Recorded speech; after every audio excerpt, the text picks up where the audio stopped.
Esse é um dos vídeos mais importantes que eu lancei aí nos últimos meses no canal. A gente vai tratar de dois assuntos.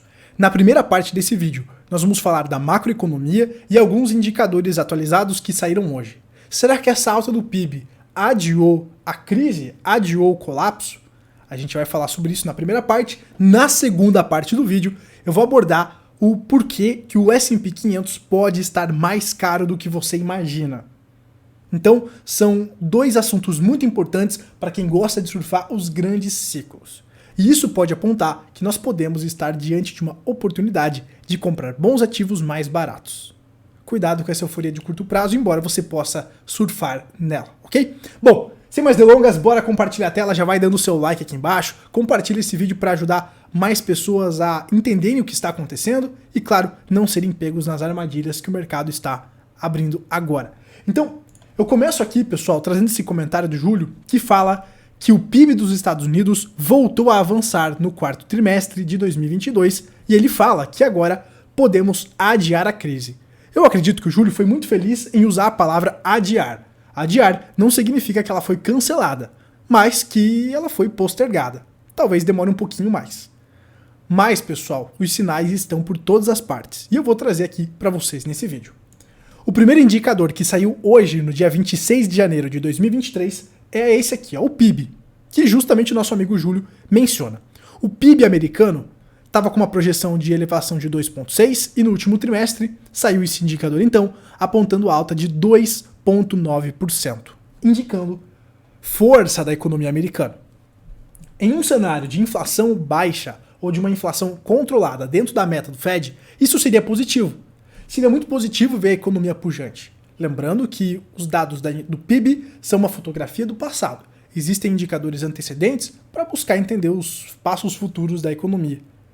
Então, o PIB sendo uma fotografia do passado mostra que sim, até então, até o último trimestre de 2022, a economia ainda estava pujante.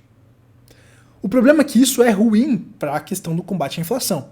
O que nós precisamos agora é de uma contração econômica para justamente arrefecer essa inflação. É por isso que o Fed está elevando as taxas de juros e reduzindo a liquidez do mercado. Então, isso aqui que a gente está mostrando para vocês, essa elevação do PIB, parece boa, mas não é. Porque isso pode fazer com que a elevação de taxa de juros ou os juros permaneçam mais elevados do que o mercado imagina. O mercado ele está esperando uma queda nos juros para voltar aos estímulos. O mercado ele está viciado em estímulos, ele é um cachaceiro que precisa dos estímulos. E se esses estímulos demorarem mais do que ele imagina, talvez isso possa frustrar os mercados, tá? E isso vai bater muito com a análise que eu vou fazer na segunda parte desse vídeo. Então assiste até o final para você não perder nada. Bom, vamos para o segundo indicador aqui, que é o pedido inicial por seguro-desemprego. Esse indicador é a quarta peça que a gente comenta aqui no canal. Os pedidos iniciais por seguro-desemprego vão dar uma ideia de como também está a temperatura da economia. A projeção era de 205 mil pedidos por seguro-desemprego. Veio 186 mil.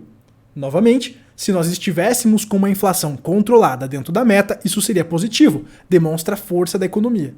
Nesse cenário atual, isso é negativo, porque demonstra que ainda existe mais margem para mais aperto monetário e talvez a inflação ela demore mais para cair para a meta.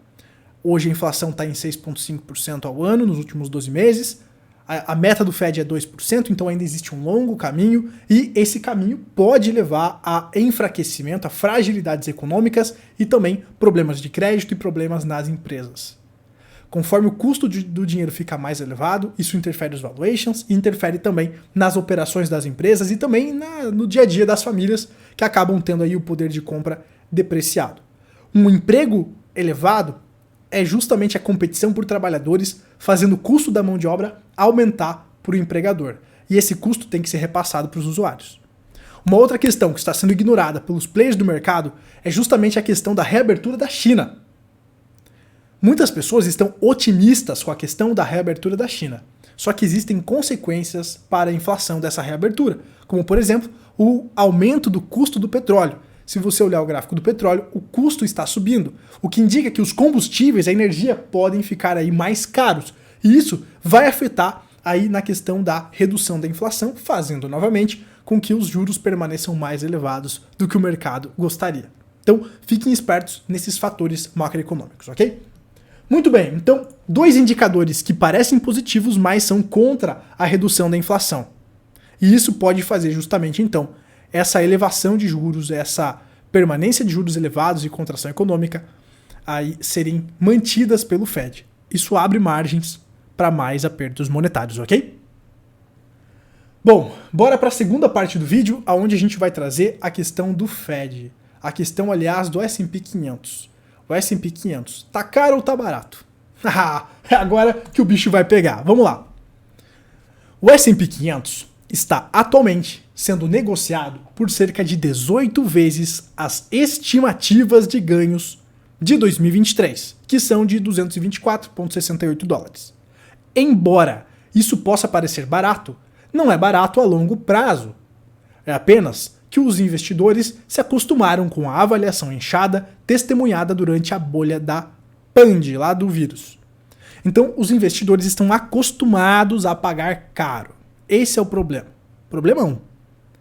E aí é especialmente verdade, já que a estimativa de ganhos diminuiu constantemente para 2023 e o crescimento projetado está derretendo. Então, as projeções de ganhos das empresas, por exemplo, dos retornos dos mercados estão sendo revisados para baixo. É outro indicador que aponta que talvez o S&P 500 esteja caro para você entrar agora, pensando em uma operação para longo prazo. Vamos seguindo aqui. Mais interessante é que cerca de 18 vezes os ganhos serviram como o topo do S&P durante os picos de agosto e dezembro. Historicamente, as únicas vezes em que o índice foi negociado acima de 18 vezes os ganhos a prazo foram em 97 a 2001 e do final de 2019 até o inverno de 2022, que foram, sem dúvidas, períodos de bolhas. Então isso significa que o S&P nesses períodos estava caro e depois corrigiu para um preço mais justo. Mesmo ao comparar o S&P 500 com as taxas de juros, o S&P 500 não é barato. Com um rendimento de ganhos para 2023 de cerca de 5,7%, contra uma taxa de 10 anos de cerca de 3,45%. Então isso está criando um spread, ou seja, uma diferença de aproximadamente 2,25%. O spread mais estreito entre os dois desde 2007, o ano que precedeu a crise do subprime.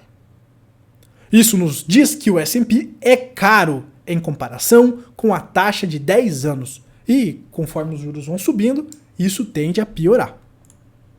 Portanto, as ações não só são caras em uma base absoluta, e ao avaliar o S&P versus a taxa de 10 anos, mas também são caras quando considerando que o índice deve aumentar os ganhos em apenas 3% em 2023, à medida que os ganhos e as margens de lucro são revisados para baixo. Olha só o que o Gabriel Pelissaro, o capitalista malvadão, vem falando para vocês nos últimos meses. O grande problema que o mercado está ignorando é justamente que os lucros das empresas tendem, em uma recessão e um movimento de contração, tendem a ser revisados para baixo. Nesse cenário, seus capitalistas, aonde uma recessão empurra os lucros para baixo, a gente vai ver essas projeções para baixo para as bolsas. E isso deve afetar o preço das empresas.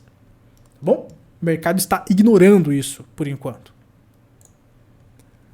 Além disso, evidências crescentes sugerem que as estimativas de ganhos provavelmente diminuirão à medida que a economia continua a desacelerar para taxas de crescimento abaixo da tendência à medida que o Fed está visando.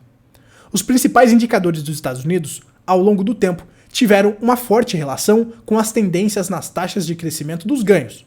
Atualmente, o Lehner está caindo 7,4% ao ano e tem crescido constantemente desde o pico no verão de 2021.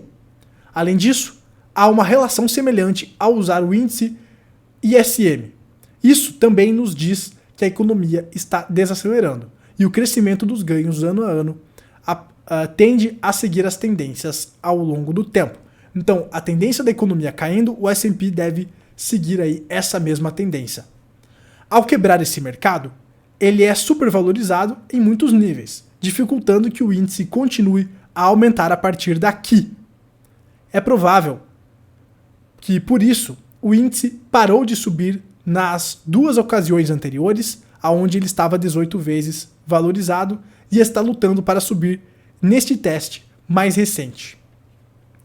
Os touros precisam se perguntar quanto estão dispostos a pagar pelos ganhos em um índice que praticamente não terá crescimento de ganhos em 2023 e está sendo negociado com seu prêmio mais apertado para a taxa de 10 anos em 15 anos, pois permanece uma grande incerteza em torno do caminho da política monetária e da direção geral da inflação.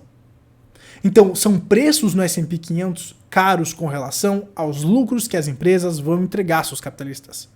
Nesse sentido, se a gente for observar que a tendência dos lucros é reduzirem por conta do cenário econômico, então isso quer dizer que o S&P continua caro. E o S&P caro pode levar ele a ter correções e também os mercados de maneira geral. Fiquem espertos com a macroeconomia, ok? E cuidado com as animosidades de curto prazo. As especulações de curto prazo são boas para você especular, mas faça o seu gerenciamento de risco se assim você for agir, ok? Bom, então você já entendeu que o S&P tá caro, o S&P tá caro e eu trouxe vários dados, vários indicadores para provar isso. Aqui eu tô com o S&P aberto, que ele conseguiu romper esse canal de baixa finalmente, e eu acredito que isso aqui é a última tacada para vender para as sardinhas, né? Para iludir as sardinhas, já que a gente viu que tudo indica que ele está caro e a tendência é aí que o mercado vai buscar um valor mais justo, né? Então, pessoal, nesse cenário onde o S&P pode vir buscar os, quem sabe, né, até os 4.200 pontos, a gente pode aí ter altas em outros ativos, como por exemplo as criptomoedas. O Bitcoin, ele vem aí nos últimos dias, pessoal, em uma tendência de alta, certo? O que me fez mudar essa visão foi quando ele superou aqui a região dos 21.200, fazendo um topo superior. E agora, né, pessoal, como eu falei para vocês, eu dei uma entrada nas altcoins para surfar mais aí uma respirada no Bitcoin. Isso porque o S&P conseguiu superar esse topo desse canal, tá? Isso pode gerar uma euforia nos mercados, tanto aí de ações quanto de criptomoedas no curto prazo, ok? Então, lendo os cenários, me parece aí que a gente pode ter especulações para o curto prazo. Para o longo prazo, a gente pode ter aí correções. Então, se você quer surfar esse curto prazo, faça o seu gerenciamento de risco, faça os seus estudos e assuma aí os riscos para buscar aí algum retorno, tá? Porque a macroeconomia não está nada legal, então provavelmente é apenas um respiro, apenas uma euforia aí para, na sequência, voltar à queda, certo? Se o Bitcoin consegue romper esses 25 mil dólares, a próxima região seria os 30 mil dólares, tá? 28 a 30 mil dólares. Dali é muito difícil ele passar. Por que a galera tá acreditando que ele pode passar aqui nos 25? Porque aqui ele vai liquidar esses stops, vai gerar liquidez que pode jogar ele para essa região de 28, 25 mil dólares, tá? Isso justamente com o S&P em alta. Mas esse perceba que é um movimento de curto prazo, certo? É um movimento de curto prazo. Até porque, como a gente viu, o S&P tá caro e provavelmente a tendência é que ele volte a corrigir. Quem sabe, né, pessoal? Vindo buscar aí pelo menos a região dos 3.200 dólares, ok? Essa região aqui, ó, dos 3.200 dólares. Muito bem. Para quem quer ver as altcoins que eu tô aí entrando nesse momento para especular possíveis altas de curto prazo, o link tá aqui na descrição, só se tornar membro do canal. Faça seu gerenciamento de risco, lá você vai ver os stops, aonde que eu coloquei, os alvos que a gente está buscando atingir. E é isso, seus capitalistas. No momento do cenário macroeconômico não mudou nada, continua bem complicado, mas o mercado ele está buscando aí historinhas para encontrar altas. Essa que é a verdade. O mercado quer subir, mas talvez a macroeconomia não deixe isso acontecer. Como a gente viu, o S&P está caro. Então comprar agora pensando para longo prazo pode ser uma furada para pensar para longo prazo. Para especular em possíveis altas, aí você vai fazer uma operação de curto prazo, um swing ou algo assim. Para você que quer comprar, por exemplo, fazer um position, pensando para surfar grandes ciclos, ainda acredito que está caro e a gente vai ter mais correções, ok? Então, fiquem espertos e quem quiser surfar essas altcoins, o link está aqui abaixo. Se você gostou desse vídeo, deixa seu like, compartilha aí pra geral nos grupos do WhatsApp, para aquele seu amigo que tá super empolgado, achando que a alta é infinita, ó, talvez não seja alta infinita não. Então avisa esse seu amigo, manda o link desse vídeo pro seu amigo, para ele entender que as bolsas continuam aí sobrevalorizadas. E esses níveis que a gente está vendo em movimentos passados, indicou uma proximidade de um topo e fez a bolsa corrigir mais. Por isso que eu continuo acreditando que a gente vai ter oportunidades de comprar mais barato. E ter uma parte do seu patrimônio em caixa, formando caixa, pode mudar o seu jogo, tá bom? A gente se vê na próxima, seus capitalistas. Um forte abraço. Tchau, tchau.